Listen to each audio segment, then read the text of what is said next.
The advice and opinions expressed by the host of Autism Live and her guests are meant solely as suggestion and should not be in any way construed as child-specific advice. Any choices you make in determining your child's treatment are completely at your own discretion.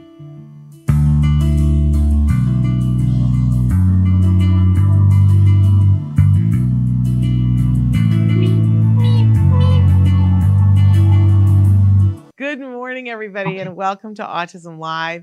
It's April. It's Autism Awareness, Autism Acceptance, Autism Appreciation, Autism Action Month. We're here with Dr. Temple Grandin, and we're wishing her a good morning. I want everybody to know we're pre-taping this. When this airs, it'll be a week later. Excuse me. Because this was the only time we could get you because you're very busy this month. Oh, yeah. I'm doing lots and lots and lots of travel. That's what I've been doing. Absolutely. And talking to people. You're a busy career woman and you've been talking to people, and you've got a new book that just came out the other day, which we're going to talk about in just a minute. So you've been jetting here, there, and everywhere. We're so grateful that you had the time to be with us this morning. Yeah. First of all, just general, how are you doing? Well, I've been doing just fine. Lots of travel. And I was just out at a cattle meeting. It was really a great cattle meeting because I was talking to students. And I really like talking to students because I'd like to help young people to get into good careers. And I tell students, get out and do lots of things. Yeah. Do career relevant internships, career relevant jobs when they're in college, volunteer to help professors with their projects so you can try on lots of different things. Find out what you like. You also need to find out, I tried that and hated it. Because you don't want to end up getting a degree in something that you find out you hated. Yeah, that would be a bummer. And people have done that. Right? Originally when we set this interview, I thought we were going to be talking about different kinds of minds, which I definitely want to talk about. But then you've got a new edition of your book, Developing Talents, subtitled Careers for Individuals with Autism. I want to talk about both of those. And I do have some questions that some folks have written in. But maybe first we start with different kinds of minds. And I know you usually have your books there. Do you have a copy of that? Yeah, it's right here. I've got, this is the different kinds of minds. And this is the young reader's version of my book, Visual Thinking. Yeah. And so I had to cut down the reference list. I cut out a lot of school policy stuff in there, but I kept all of the material in there on the different kinds of thinkers, the object visualizer like me, the mathematical pattern thinker, and the word thinker, because that's some of the most important stuff. I did not cut those references out. And it's basically an abridged version of the other book. And if you read it, adults have bought it, even though it's officially a young reader's version, and for like middle school, you still would get the same basic ideas. And some people would prefer to read a shorter version.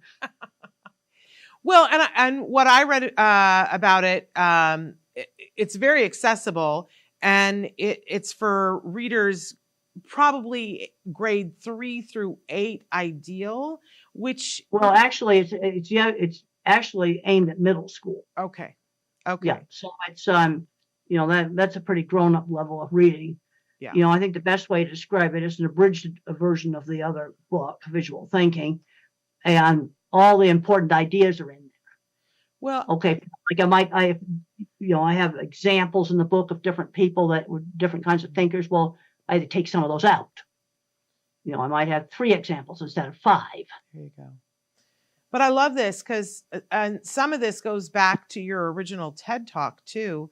And I remember watching that TED Talk, and for me as a parent, it helped me to look at my son in a different way, where I could meet him where he was, because I realized my mind works differently than his. And I don't think I realized that before I heard you speak, Temple.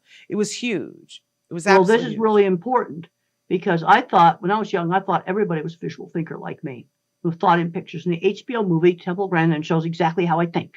That part of the movie is super accurate. Yeah. And that I didn't know that other people thought verbally until I was in my late 30s. And the first step is realizing that people think differently. And I was just doing another interview, and we talked about how we need these different kinds of thinkers for problem solving.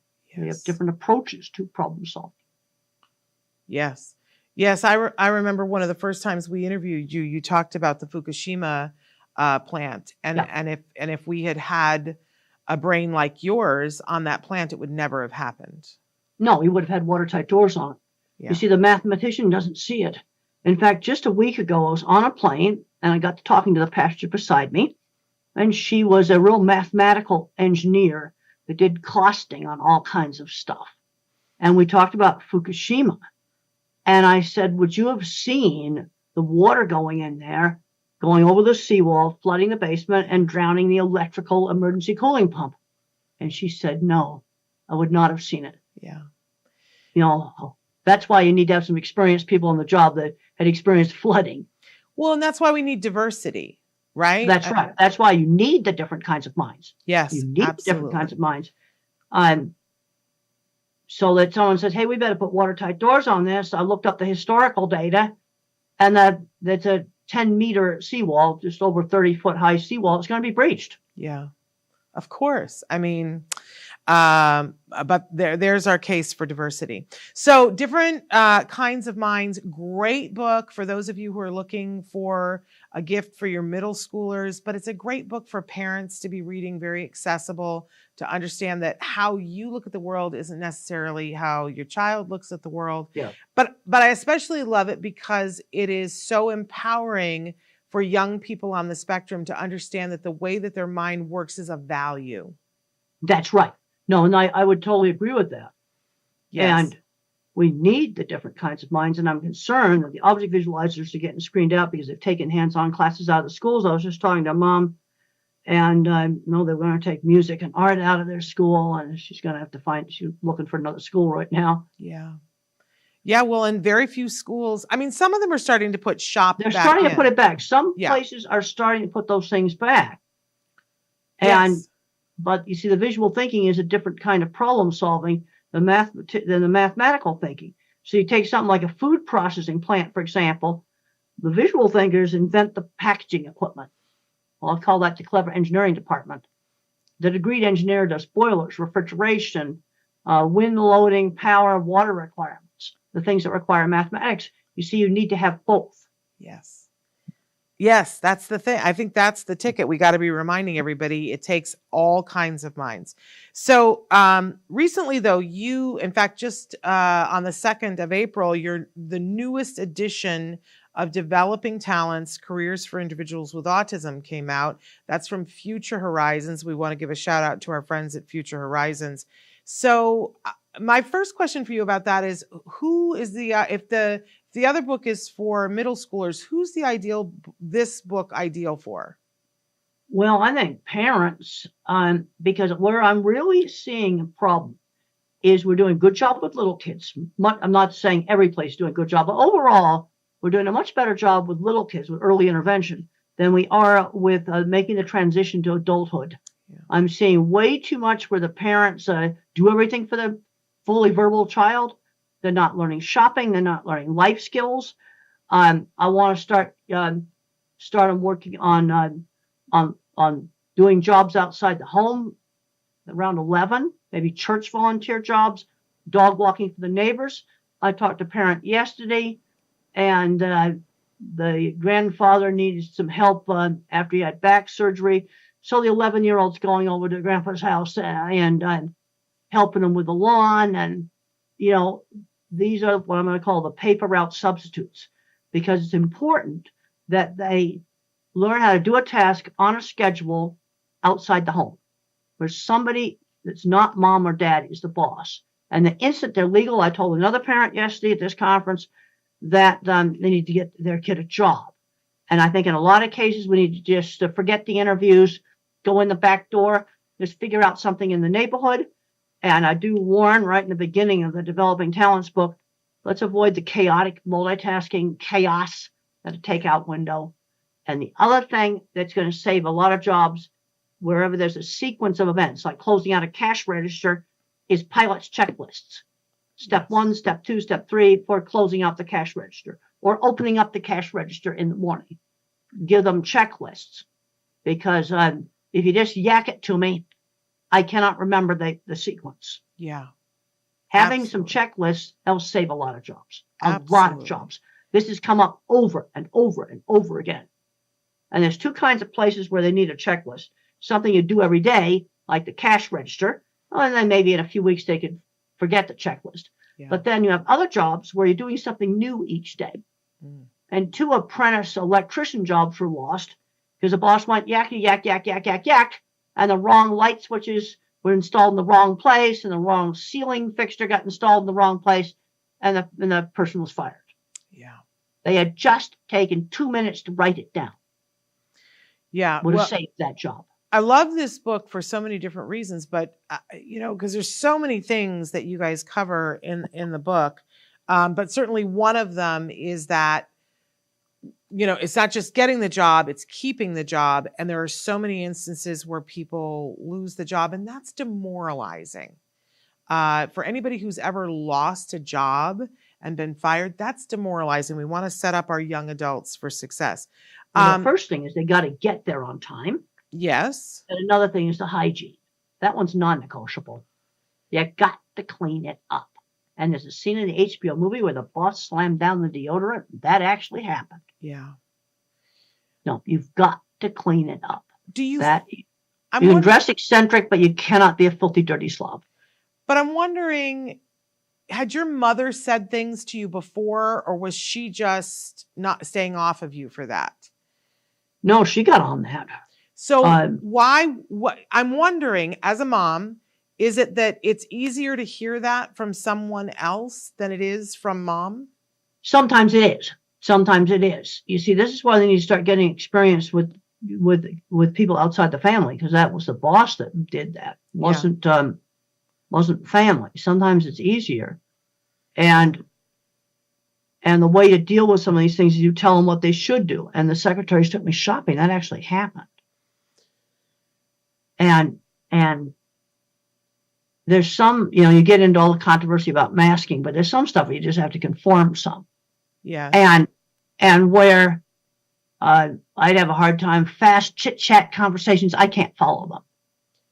This kind of rhythmic chit-chat conversations of people laughing kind of rhythmically, I can't follow that. My processor speed's too slow. Yeah. I find that kind of stuff a total bore, too. Well, I was going to say, you and I have talked about this before, that, that small talk kind of thing, you've said to me, it's just boring. It's just boring. Yeah. And I think it's boring to everybody, but we just, we don't know what else to say. And our minds aren't thinking the things that you're thinking.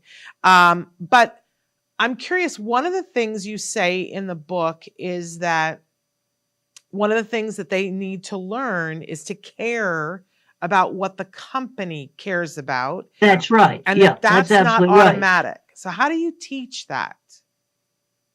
Well, they have to do something that somebody else wants.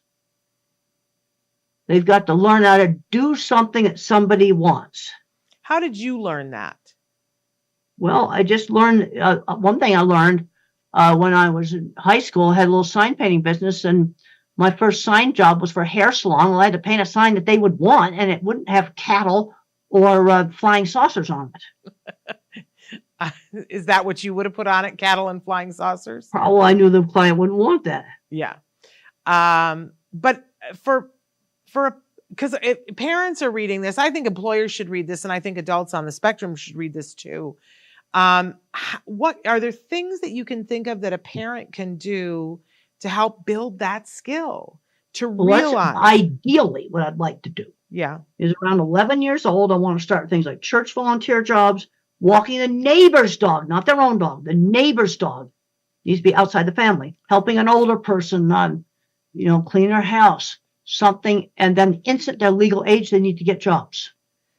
I'm realizing that we kind of have lost this in our society. I remember that my mom, when I was 11, she talked to the lady next door. There was an elderly lady next door, and she said, "Do you need some help around the house?"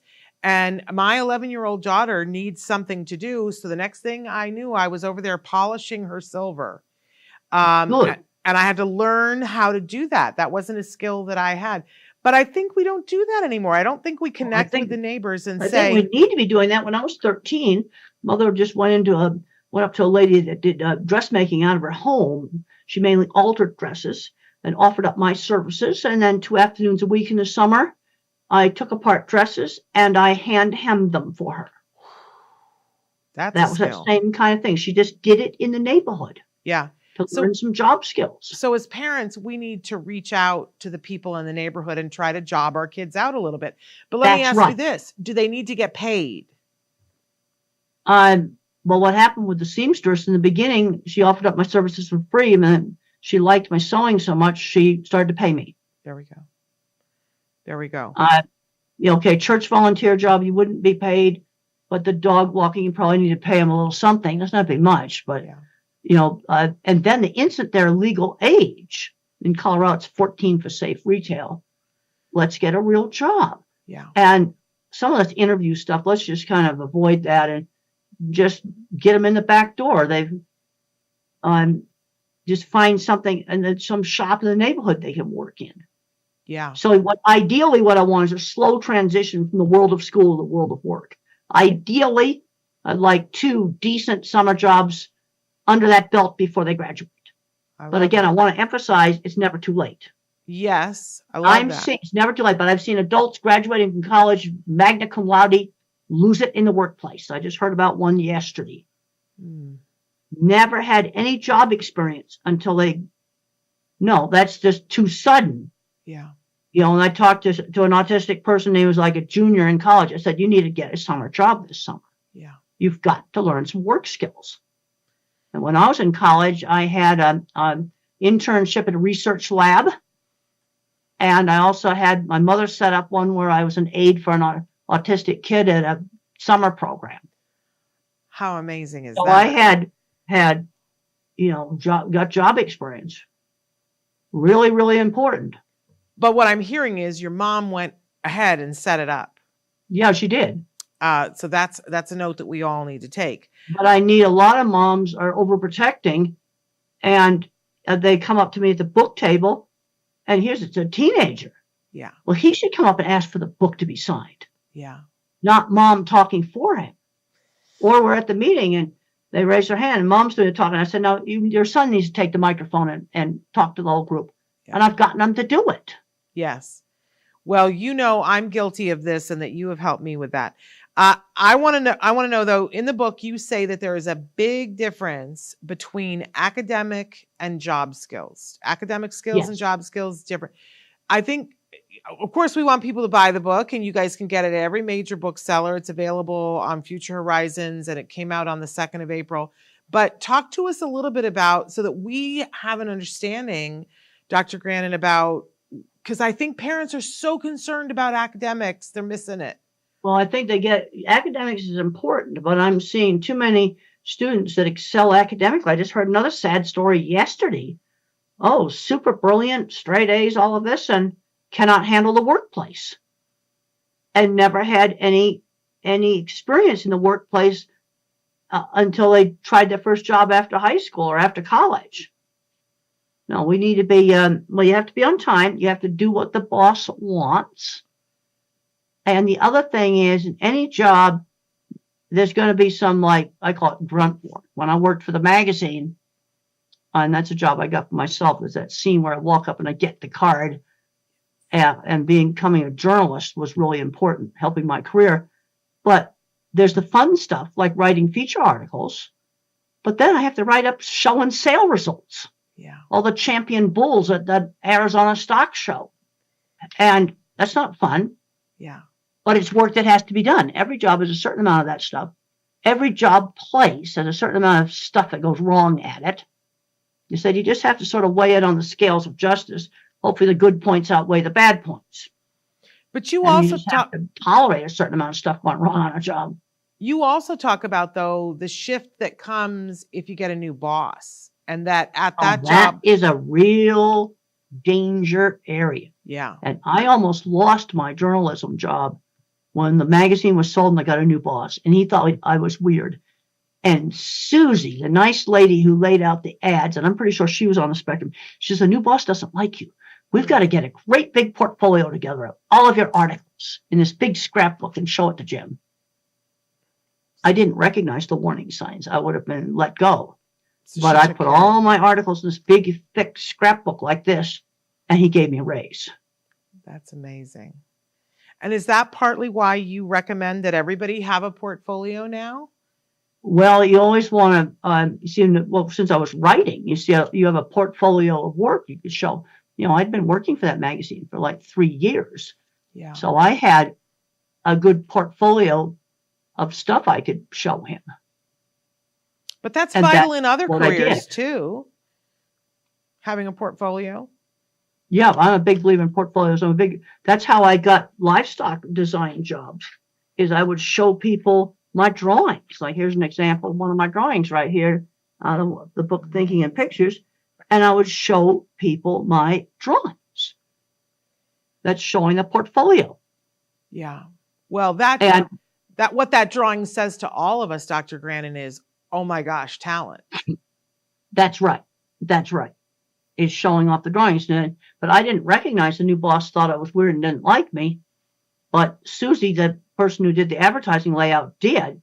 And she says, we've got to get a portfolio together of all your work. But if she hadn't done that, I would have lost that job. This is a weird question, but how did it feel? Because our kids get called weird on a regular basis. How did that feel for you? And how did you work through whatever that, aside from... I just got the portfolio together and it didn't hurt your I feelings? still have the portfolio. It's about that thick. But it didn't hurt your feelings, Temple? I just wanted to get it together and not lose a job. Okay. You focused. You focused I on what it focused needed. on doing that. And I got all the stuff together and pasted the articles in on the pages. And you did that by yourself? yeah, I put the portfolio together. Yes. Amazing. Yeah, she didn't do that. She just told me that I needed to do that. Yeah. And had you already had practice doing that kind of stuff, or you just were good at it? She told me I needed to get a portfolio together, so I got a nice notebook cover, and I cut articles out of back issues of the magazines and pasted them on the pages. Amazing. So that all of my work, starting with my first article up to the present, were in this big scrapbook. Then I had a nice notebook cover on it. And then I some of the ad layout stuff that, we had old-fashioned ad layout stuff and put it on the cover. And nowadays they can do digital portfolios. And I swear, I think our kids understand how to do that easier than the parents do. Well, then they need to be doing it. Yes, and exactly. It'll be easier. I mean, I was cutting articles out of back issues and pasting them on pages to make the portfolio. No, I made the portfolio after she told me to do it. I think that portfolio needs to be in a glass case somewhere in a museum. I actually have it in a chest in my living room. But I think at some point it needs to be preserved. And I used the wrong kind of glue and it messed up all the articles. Oh dear. But was that later didn't or know. at the I didn't know. You didn't know.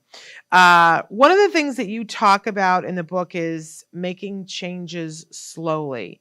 I want you to talk with our parents a little bit about why that's the thing that makes sense. Sudden things are hard. Slow transition. When you start out, I did 11, you're walking the neighbor's dog. Yeah. Maybe doing some other little thing in the neighborhood. Well, I talked to a 12-year-old. She was the church coffee lady and very proud of it.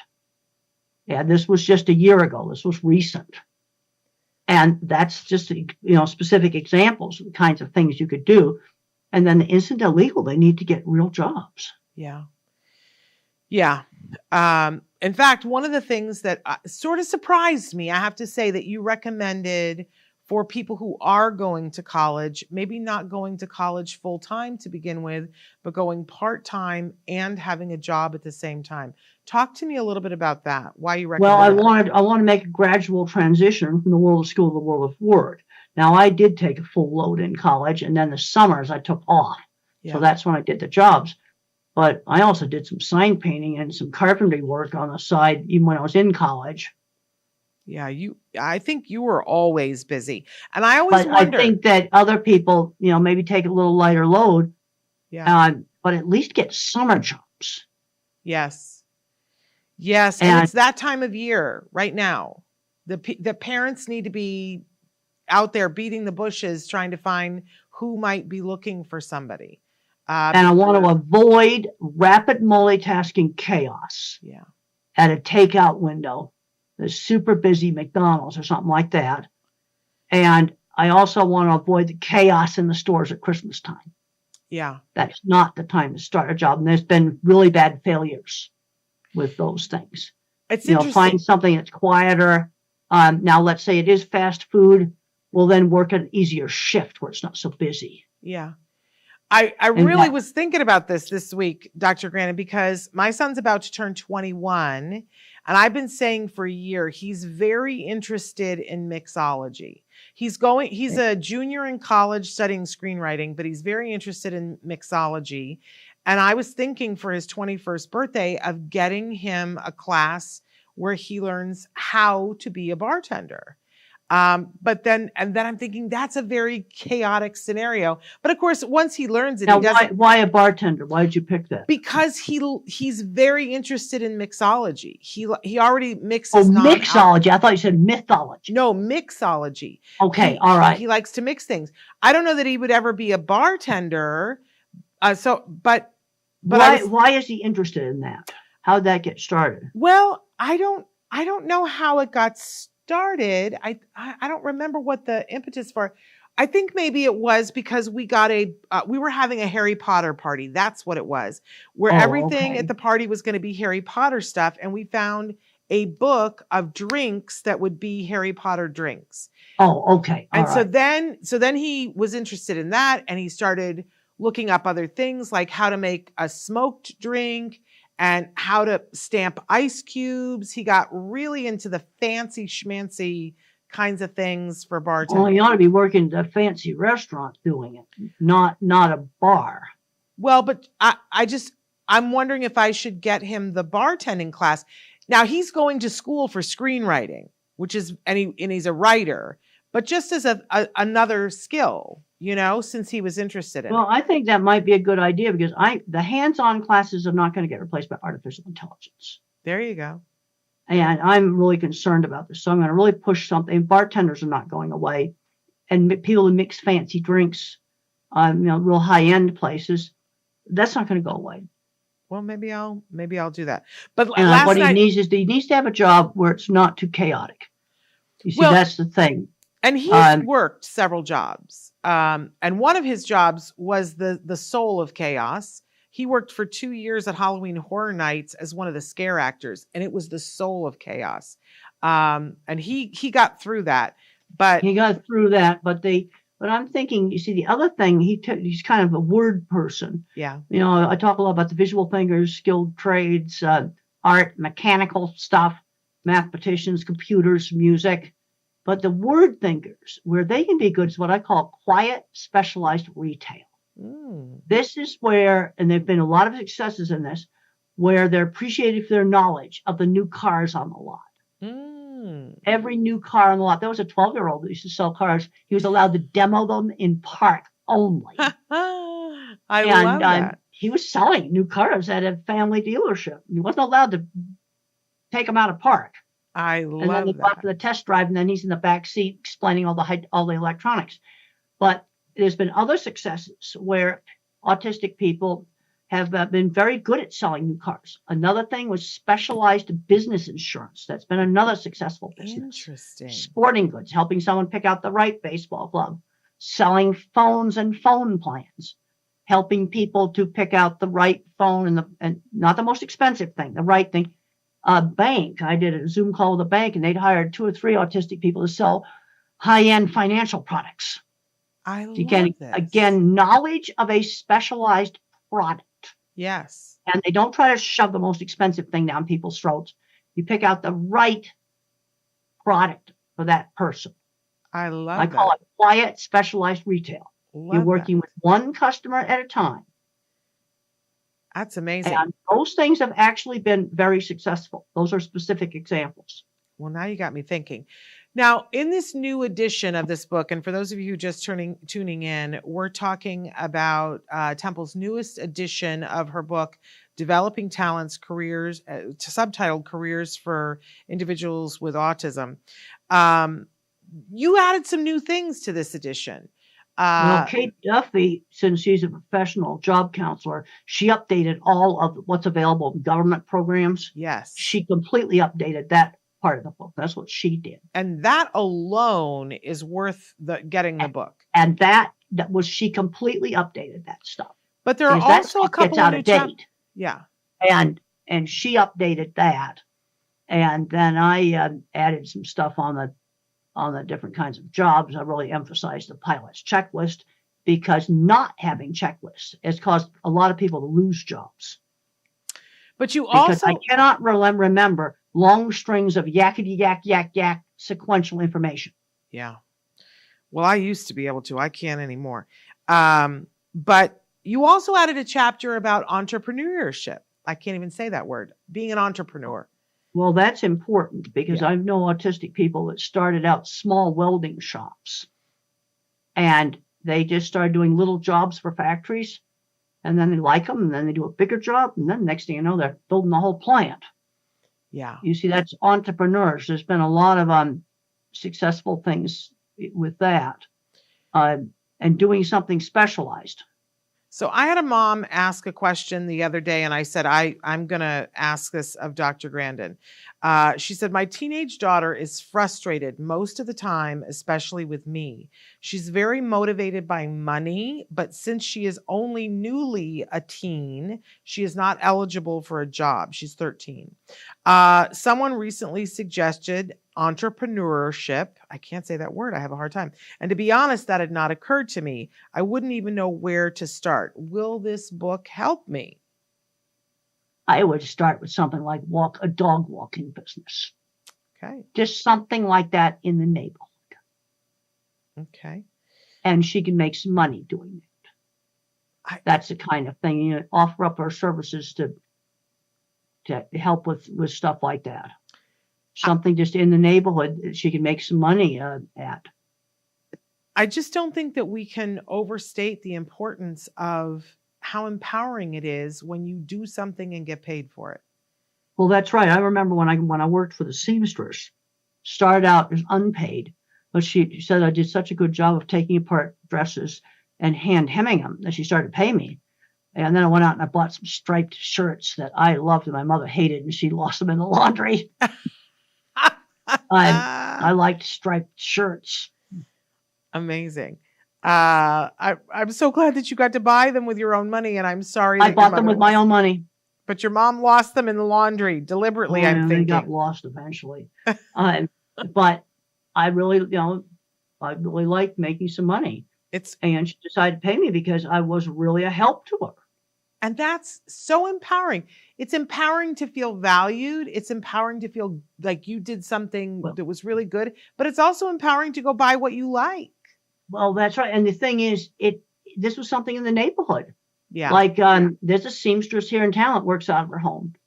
Same sort of thing. Yeah. And you just find something like, or maybe help out at the farmer's market. There you go. Help set the tent up. I mean, you just set these things up in the neighborhood. Absolutely. Instant they're legal, they can get real jobs.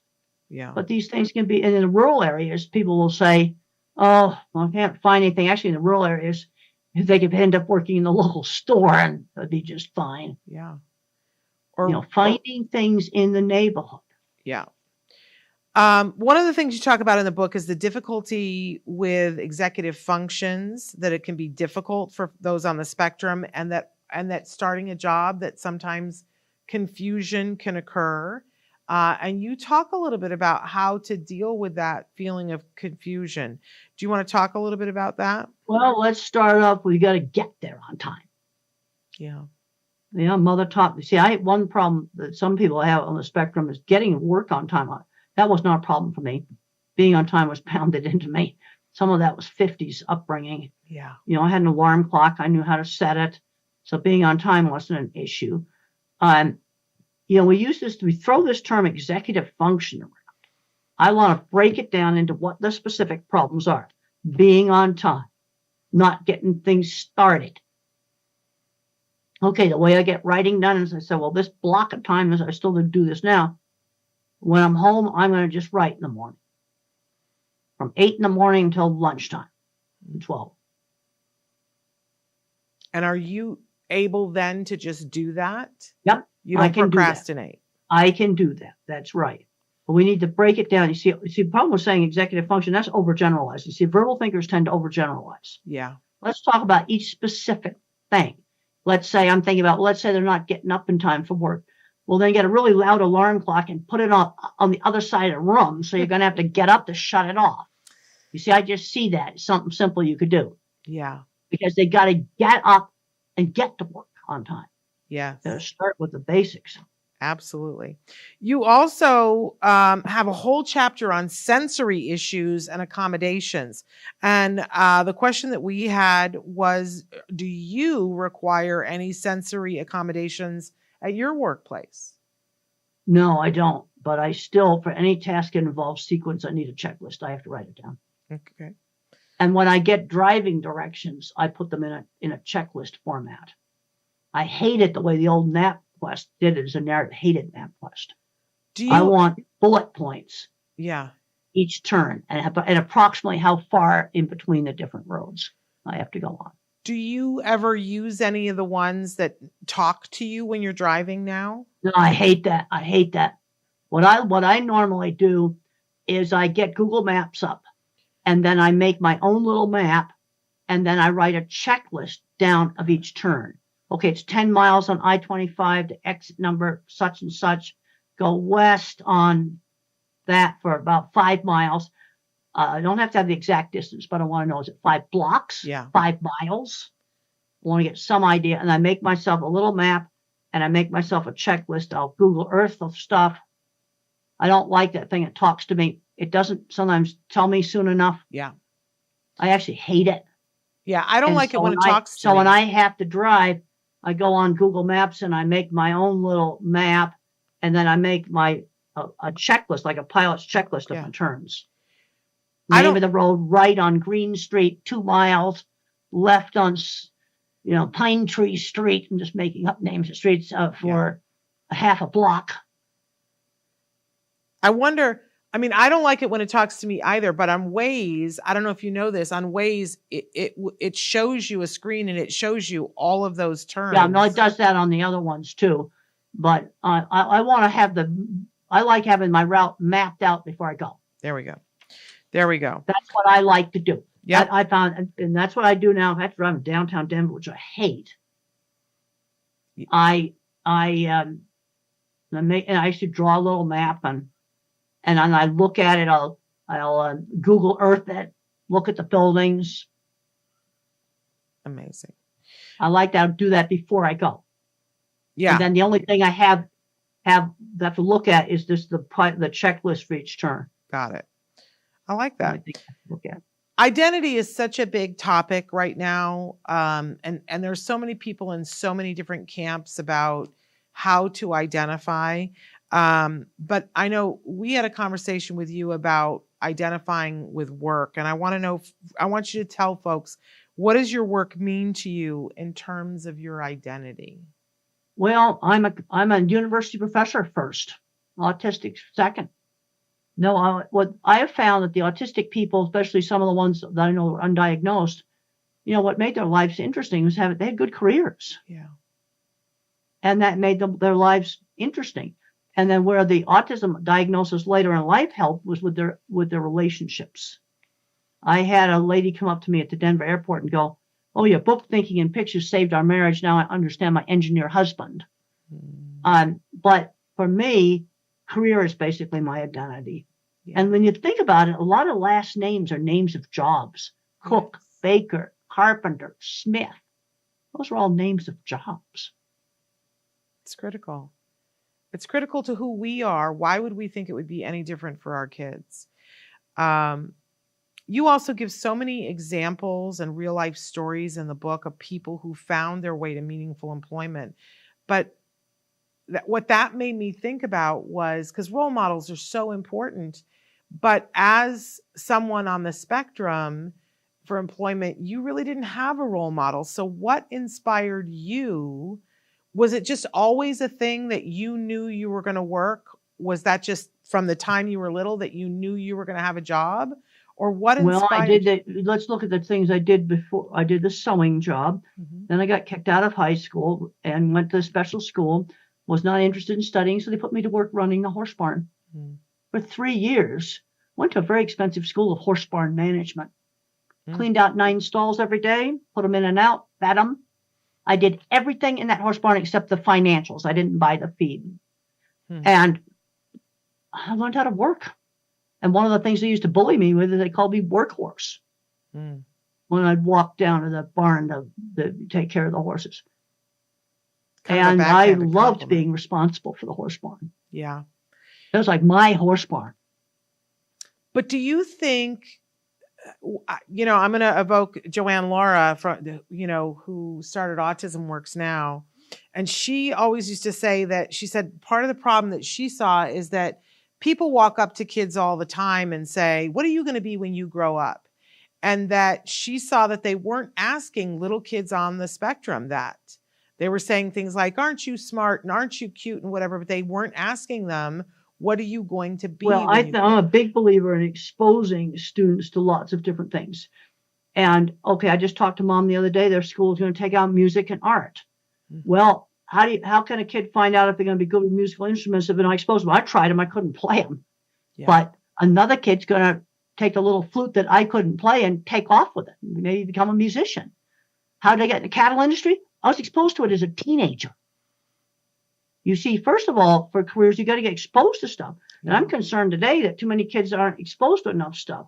I can tell you, video game designer, that's going to be taken over by artificial intelligence. Car mechanic, someone's still got to fix stuff. That's not going to go away.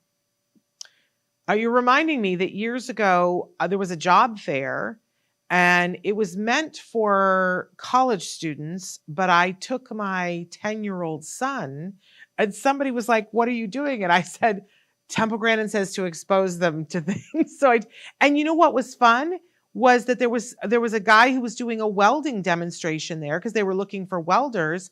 And he let my 10-year-old son weld his name onto a piece of metal. And, that ignited an interest in him. So you see, that's exposure. Yes. And it was done, and make sure everything was done safely. And yes. And he was right there and make sure he held the welding rod correctly. And but you see, you've got to expose kids to interesting things to get them interested in interesting things. Absolutely. All right. I got some questions. And I got interested in cattle because I got exposed to them as a teenager. Yes. Yes. But in the book, you talk about the fact that when your mom told you that you were going to go spend the whole summer, you didn't want to go. I was scared to go. So she gave me a choice. I could stay for 1 week or all summer. And that decision would be made after I got out there. Yeah. I was scared. You see, being scared of new things. Yes. The choice was 1 week or all summer. And I got out there and loved it and stayed all summer. And you said, even though you didn't want to leave your favorite program, your television program. No, this is a stupid TV show. And then they didn't have, then they did have TV. And then the day that show came back on, they had a power failure. That was the universe talking to you. But I think we can draw some parallels because I know there are parents. I certainly, the first time that my son was going to have a job all summer, I was like, he's going to work for 2 days and he's going to hate it because he's going to miss being away from his computer. He loved it. He loved it. I think we can't presume ahead of time. We have to let them. What was the job? He was working as a camp counselor for the Ed Asner Family Center camp. Oh, that's a more social job. But you see, this is where I want to get this transition to work done ideally before they graduate from high school. Yes. But again, it's never too late. There's been some successes with 5 or 6 young adults addicted to video games, gradually switched over to car mechanics. And one of them ended up fixing trains. Another one redoes classic cars. And I asked them, how come they gave up the video games? Do you know what they said? Motors are more interesting than video games. There. But how many motors do kids, you got to expose them to them. But you have to expose. Yes. And then I just talked to another family. Their 13-year-old gets to go to the local shade tree mechanic and help on fixing cars. Amazing. It's just a little local independent, the backyard shade tree mechanic. I love it. I got a couple of questions from parents. So somebody wrote in and said, my 20-year-old daughter is not motivated to do anything. How did your mom get you to do things? Well, exposure. I can't emphasize how important exposure is. You got to expose kids to interesting things, and then mentoring. Okay.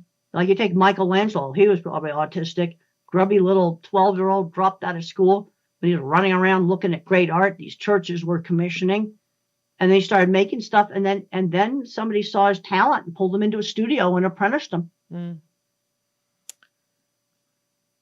But I think we have to realize that as a parent, you're going to be the one that's going to have to be looking for who can do that kind of stuff. Well, Mother did that, and the sewing job, and then the opportunity to go to the ranch came up because she got remarried, and it was my stepfather's sister's ranch, and she says, "Oh, that's going to be a great thing for Temple to do."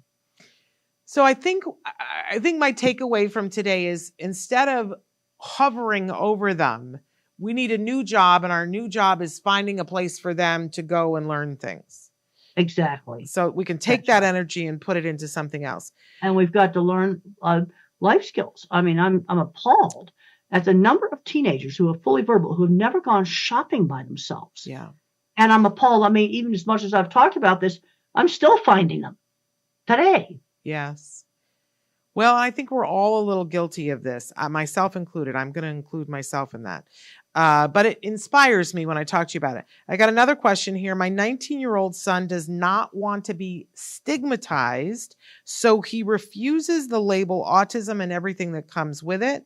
I feel like he is missing out on opportunities. He is going to a local community college and doing okay with no supports, but there is no plan for work after. Should I let him just focus on school and worry about work later? Well, I'd like to have some work before he graduates. So this summer, we're coming up on summer now, would be a good time for a job. Yeah. And take a little vacation from school. So we're not making a sudden shift from school to work. And then the thing won't ask, what's he majoring in? And I don't know. They didn't say that. Don't know. Okay. But I think I would recommend a summer job for a 19-year-old that's going to community college. But to be clear, that sending them out and saying, go apply for jobs. I think we need to, in the beginning, we need to open the back door for them. Yeah. You see, because Mother did that with the sewing. Yep. And she did that with the ranch. So talking to friends and friends Yes. of friends and saying who's hiring. Yes. And just maybe little local shops, things in the neighborhood that you can put them in. So that's what mom needs to be looking at. That's what mom needs to do. I think I think some of his interview stuff, especially in the beginning, let's just open the back door for him. Yeah. Now I'm seeing the back door of some shops right now. I love actual back doors of shops. Of course, because you're visual. That's what you're. Okay. Next question. My son is 7 and we are struggling with school. He wants to build things and there is very little of that at school. I have just enrolled him in an after-school robotics program. Hopefully that will help him fill his need to build. They say he takes apart everything in the house to use as parts to make robots. But their question is, should I be doing something about school or just let that be for now? Well, he's in the robotics class, so that is going to give him a chance to build things. Yeah. At least that robotics class is available. Good. I'm glad that you were able to do that. That was the right thing to do. That's after sounds school. Like he's thriving in that. Well, we hope that. But her question is, like, and I know a lot of people like this, and you talk about this a little bit in the book, that school is hard for our kids. Sometimes it moves too slow. Sometimes it's inscrutable, like it values things that aren't of value to them. How much should we worry about that? And if let's assume, because I think this. Well, it depends upon how bad. I've heard 4 horror stories in the last month on elementary school kids that are really, really smart in math being forced to do the same baby math over and over again when they should be given an algebra book. Yeah. And they need to be given the old-fashioned algebra book that's numbers, not this kind of wordy kind of math stuff. The old-fashioned numbers algebra book and just let them work with it. And they turned into gigantic behavior problems and got labeled a pathological demand BS disorder.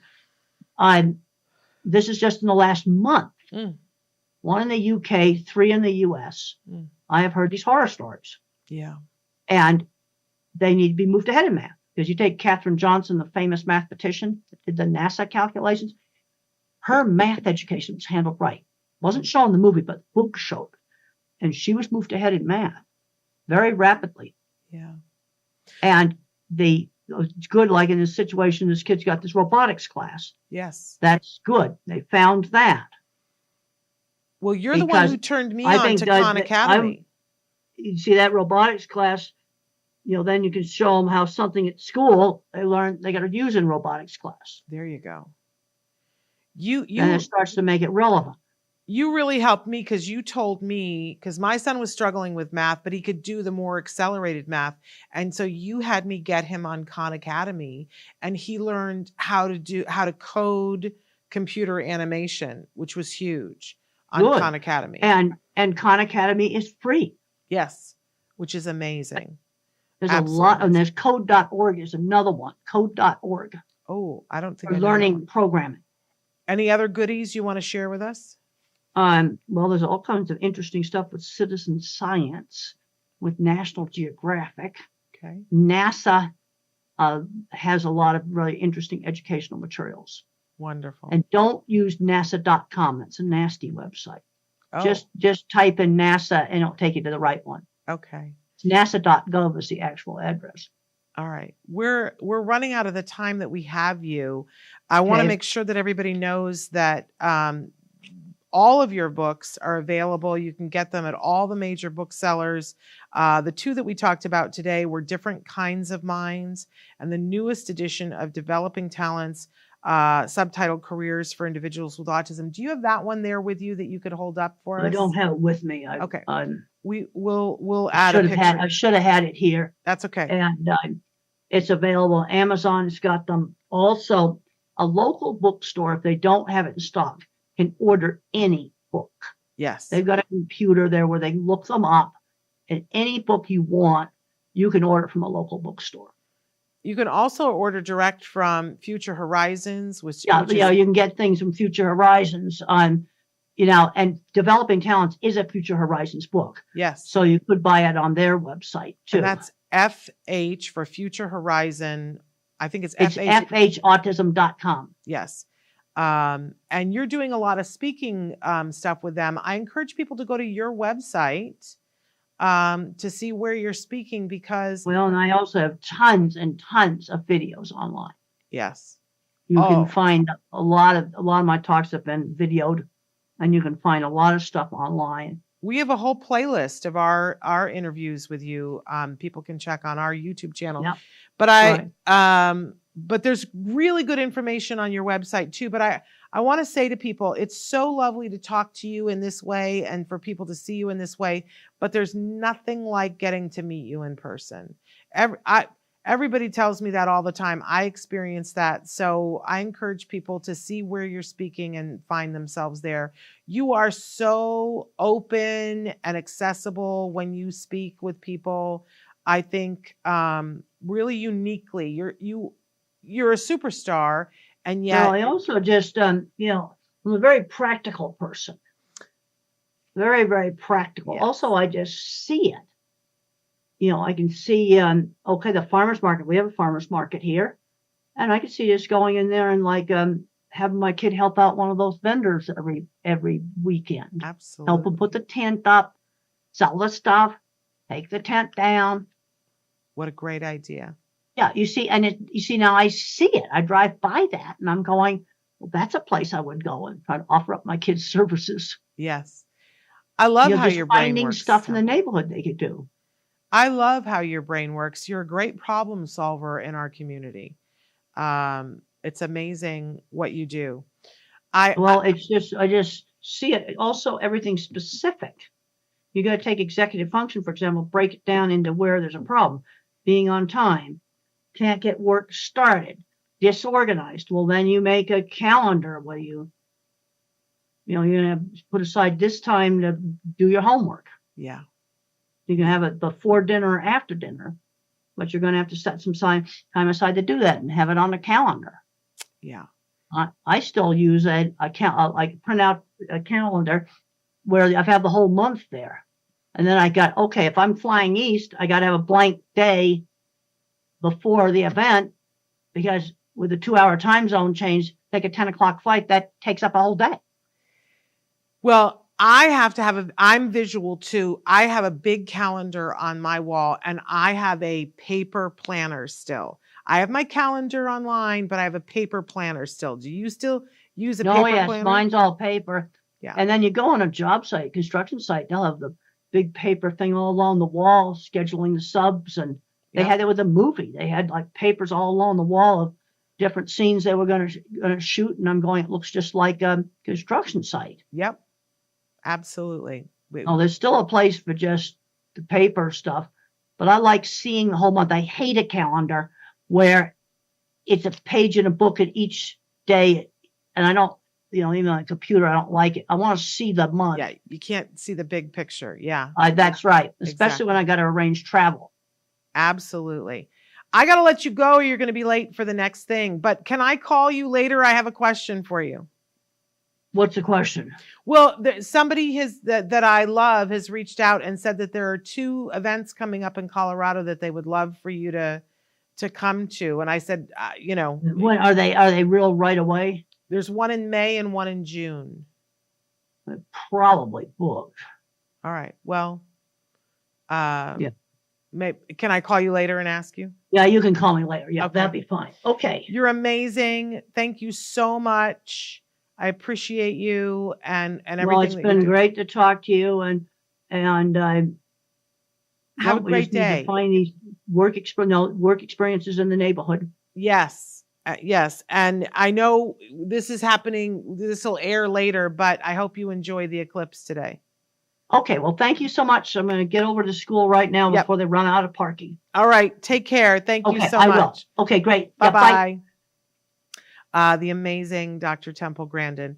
We, as I said before, this show is pre-taped, but if you guys have written in questions, I promise you at some point we will make sure that we get those questions to Dr. Grandin or have her answer them the next time we have her on. I want to talk about the rest of this week and next week and everything that's going on. Tomorrow, we have Jennifer Barretto is going to be here with us, and she is a autism expert specializing in severe challenging behavior, including self-injurious behavior. So it's a difficult conversation, but we hope that you'll join us then. Then on Monday, we have the amazing Lisa Ackerman, the founder of TACA, the Autism Community in Action, is going to be with us talking about new trends, things that you'll want to know, things that are coming up for TACA.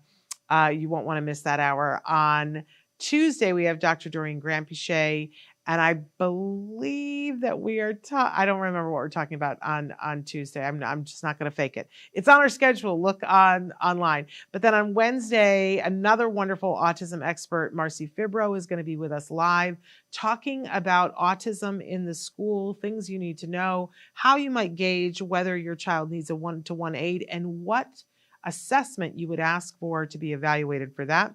Then on Thursday, Jen Yakos is going to be here with us. If you're interested in learning more about autism and what are some really new ways that people are finding out about autism training for you, your babysitter, your camp counselor, you won't want to miss that hour. And then on Friday, a week from tomorrow, for the first time ever on the show, we're going to have Christine and Abby Romeo. You know them both from Love on the Spectrum. Abby is one of the featured stories. She and her boyfriend in season 2 of Love on the Spectrum US go to Africa. It's amazing. We're going to talk about mermaids and lions and Abby's wonderful hats and what it's like being on a hit Netflix show where it shows you dating the person that you care about. So we'll talk about all of that. A couple of other little things that I want you guys to know that, and hopefully I've said this to you many times, but They are casting right now for the next season of Love on the Spectrum, and they're looking for some new people. They are particularly looking for women, and they are looking for people who are interested in dating. So if you're interested in that, write into us and we'll get you connected, as it were. So thank you guys so much for being here during this really wonderful hour with Dr. Grandin. We'll see you tomorrow. Until then, give your kiddos a hug from me. Bye-bye for now.